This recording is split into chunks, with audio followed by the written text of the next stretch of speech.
Hello ladies and gentlemen, today on James's DIY project channel I'm going to go and tell you guys how to build a mobile workbench or work table.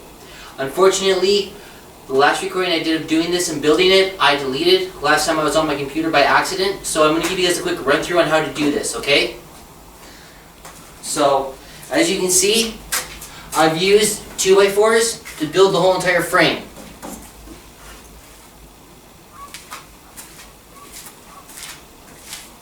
Okay, like I said, I've used 2x4s to build the whole entire frame. And remember, you don't have to make and cut these to the exact same size if you want to build a bench. I'm just giving you guys the idea and the knowledge on how to do it.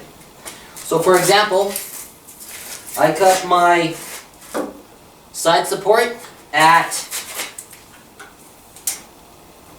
25.5 inches. I cut my top part of my workbench, mobile workbench, which are these 4x4s right here. I don't know if you guys can see it or not. And I cut them at 20.5 inches. And the lengthwise 2x4s that I use for the tabletop go all the way. So that means that an inch and 3/4 of this is the 2x4 that goes this way, and an inch and 3/4 of this is the 2x4 that goes that way. Okay? And this one right here for the length of the table, I cut at 46.5 inches. Excuse me, sorry about that.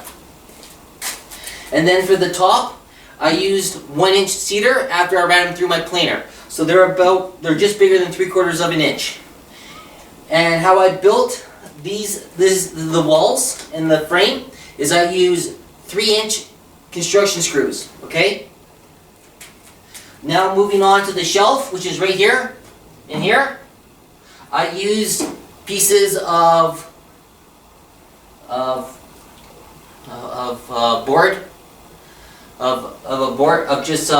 sheet wood, and this is 1 inch, so it's and down here I used 2x4s to build the shelves.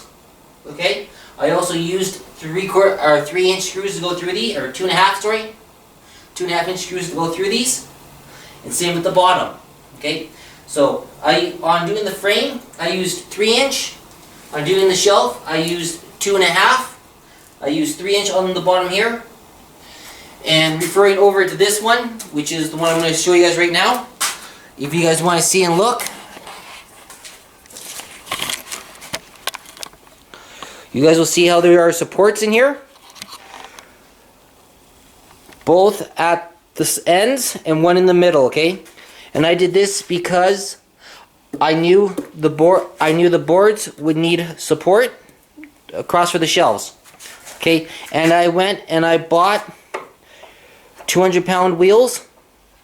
So I got 6 200-pound wheels. So the bench will be able to support 1,200 pounds. The frame should be able to support 1,500, give or take. Okay, and I did these ones in.